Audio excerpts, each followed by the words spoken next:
নমস্কাৰ সকলোকে মোৰ ৰিয়েলিটি টু ইউটিউব চেনেললৈ স্বাগতম জনাইছোঁ বন্ধুসকল এই ভিডিঅ'টি স্কিপ নকৰাকৈ শেষলৈকে চাব এই ভিডিঅ'টিত মই এনআইএছ সন্দৰ্ভত বৰ্তমান সময়ত মুখ্যমন্ত্ৰী ডক্টৰ হিমন্ত বিশ্ব শৰ্মা ডাঙৰীয়াৰ তিনিটা ভিডিঅ' ক্লিপ দেখুৱাম আৰু তাৰ ওপৰত আলোচনা কৰিম তাৰ আগতে যিসকলে মোৰ এই চেনেলটোলৈ নতুনকৈ ভিজিট কৰিছে অনুগ্ৰহ কৰি চেনেলটি সাবস্ক্ৰাইব কৰি ল'ব আৰু ভিডিঅ'টি যদি ভাল লাগে প্লিজ ভিডিঅ'টি লাইক কমেন্ট আৰু শ্বেয়াৰ কৰি দিব এতিয়া হওক মূল টপিকৰ মাজলৈ আমি সকলোৱে জানো আমাৰ মুখ্যমন্ত্ৰী সকলোৱে মামা বুলি কওঁ অৰ্থাৎ সকলোৰে মামা সেই সকলোৰে প্ৰথমে মামা অৰ্থাৎ সিএমক লগ কৰাতে বিচাৰে যাতে সকলো আলোচনাৰ মাজেৰে হয়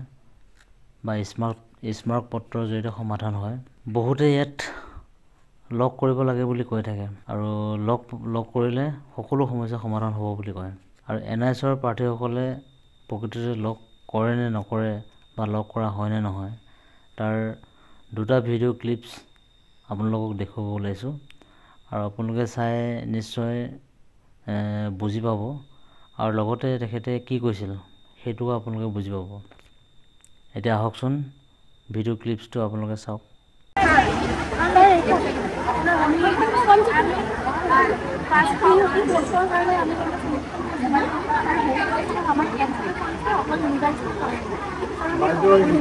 কিবাটো নিয়ম আছে মইতো নাজানো শিক্ষামন্ত্ৰীক সুধি ল'ম মই এবাৰ শিক্ষামন্ত্ৰীক সুধি ল'ম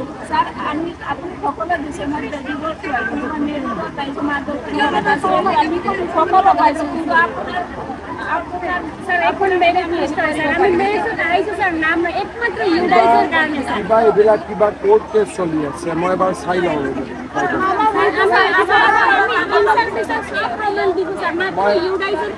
মই এবাৰ চাই লওঁ কি আছে চাই পেলাই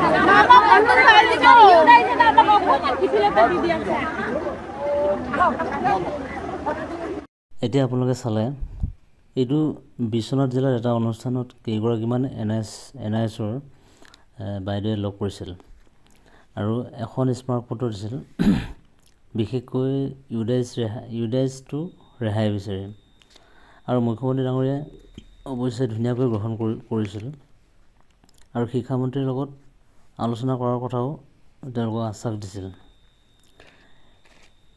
ইয়াৰ পিছৰ ভিডিঅ' ক্লিপছটো আপোনালোকে চাওক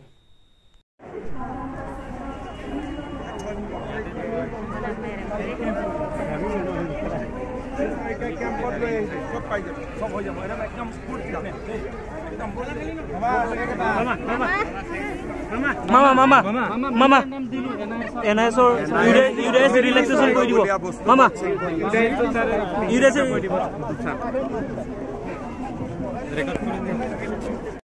এই ভিডিঅ'টি ধেমাজি জিলাৰ তেওঁলোকৰ এনআইএছৰ হয় আৰু একে ইউডাইজ ৰিলেক্সেশ্যনৰ ওপৰতে স্মাৰক পত্ৰ দিব গৈছিল কিন্তু শুনকচোন কি ক'লে প্ৰথম দিনা মুখ্যমন্ত্ৰী ডাঙৰীয়াই শিক্ষামন্ত্ৰীৰ লগত আলোচনা হ'ম বুলি ক'লে আৰু পিছৰ দিনাখন তেখেতে একেষাৰে ক'লে যে এইটো গণ্ডগোলীয়া বস্তু মানে এনআইএছটো গণ্ডগোলীয়া বস্তু বুলি ক'লে তাৰমানে মুখ্যমন্ত্ৰী ডাঙৰীয়াই শিক্ষামন্ত্ৰীৰ লগত যেতিয়া আলোচনা কৰিলে এনআইএছৰ বিষয়টো ইউডাইজ ৰিলেক্সেশ্যনৰ ওপৰত মানে শিক্ষামন্ত্ৰীয়ে চাগে তেনেকৈয়ে বুজাই দিলে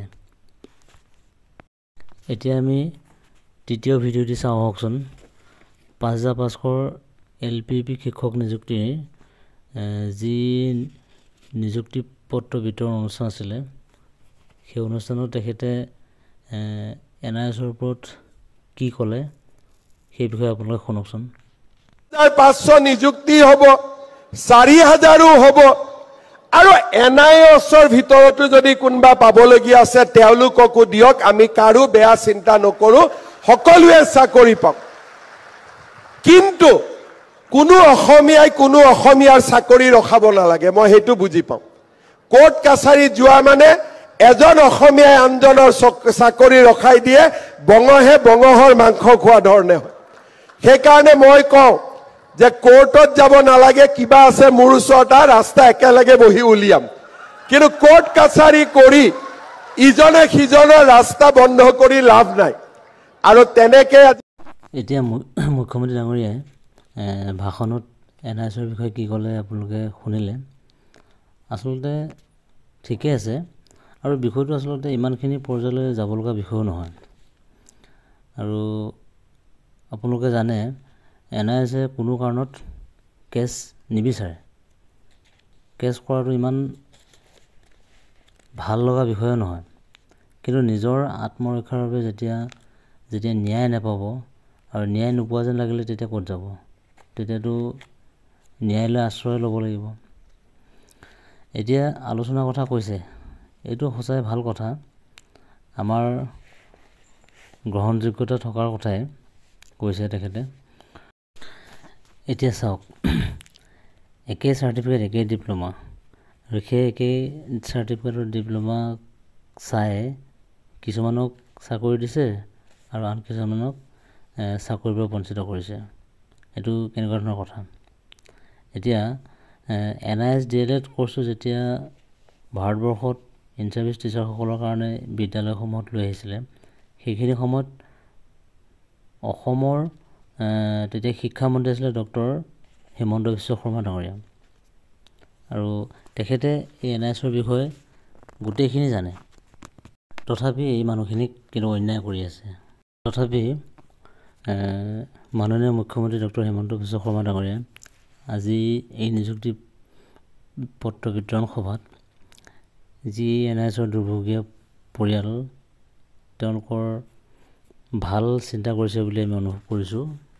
এই ভিডিঅ'টোৰ জৰিয়তে মাননীয় মুখ্যমন্ত্ৰী ডাঙৰীয়ালৈ আমাৰ এটাই অনুৰোধ যে 5500ত যিমানবোৰ NIS প্ৰাৰ্থী কাট অফ কভাৰ কৰিও নট ছিলেক্টেড হৈ আহিছে, তেওঁলোককো বাকী থকা পোষ্টসমূহত নিযুক্তি দিয়ক। আৰু যিহেতু LPAPৰ 4500টা পদৰো নিযুক্তি প্ৰক্ৰিয়া যিহেতুকে আৰম্ভ হ'বলৈ গৈ আছে, আৰু সেই 4500 পদতো যদি 5500ৰ দৰে ডকুমেণ্টছবিলাক যদি বাধ্যতামূলক কৰে, তেনেহ'লে তাতো হয়তো কোনো প্ৰাৰ্থীয়ে কেছ কৰিব। এইখিনি কৰিলে চবৰে ক্ষতি হ'ব। সেয়ে শ্ৰদ্ধাৰ মুখ্যমন্ত্ৰী ডাঙৰীয়ালৈ আমাৰ এটাই অনুৰোধ, আপুনি আমাৰ সকলোৰে প্ৰিয় আৰু আপোনাৰ ওপৰত আমাৰ বিশ্বাসো আছে। কেছ কোনোৱে কৰিব নিবিচাৰে, কিন্তু বাধ্যত পৰিহে যাব লগা হয়। সেয়েহে আপোনাৰ একান্ত হস্তক্ষেপ কৰাৰ প্ৰয়োজন আছে বুলি ভাবোঁ, আৰু আপোনাৰ একান্ত হস্তক্ষেপত আগৰ দৰে নিযুক্তি দিয়ক সকলোকে, কাৰণ বাকী ৰাজ্যবিলাকতো ইতিমধ্যে নিযুক্তি আগৰ দৰে দিছে। সেয়েহে বাকী ৰাজ্যবিলাকে যদি দিব পাৰিছে কেৱল চাৰ্টিফিকেটৰ মাৰ্কশ্বিটখনক লৈ NISক নিযুক্তি, তেতিয়াহ'লে আমাৰ অসম ৰাজ্যখনে দিব নোৱাৰা কাৰণটো কি? এতিয়া এনেকুৱা হৈছে নেকি যে বাকী ৰাজ্যবিলাকে ছুপ্ৰিম কোৰ্টৰ অৰ্ডাৰটো পঢ়িব নাজানে, যে আমাৰ অসম ৰাজ্য বা শিক্ষা বিভাগে ভালকৈ অৰ্ডাৰটো পঢ়িব জানে? এইটো কেনেকুৱা কথা? NISৰ প্ৰায়বোৰ মানুহৰ কিন্তু বয়স যাওঁ হৈছে। সেয়ে তেওঁলোক ক'ত যাব? মুখ্যমন্ত্ৰী ডাঙৰীয়ালৈ অনুৰোধ, আপুনি এই দুৰ্ভগীয়া পৰিয়ালটোক বঞ্চিত নকৰিব। তেওঁলোকৰো এখন সংসাৰ আছে, তেওঁলোকৰ মংগলৰ কথা চিন্তা কৰা আপোনাৰো দায়িত্ব আছে। এই দুৰ্ভগীয়া NIS পৰিয়ালটোক উপকাৰ কৰিলে আপোনাৰ লগত সদায় থাকিব আৰু সদায় চিৰকৃতজ্ঞ হৈ ৰ'ব। শেষত এইখিনিকে ক'লোঁ, সকলোৱে ভিডিঅ'টি শেষলৈ চোৱাৰ বাবে সকলোকে ধন্যবাদ জনালোঁ।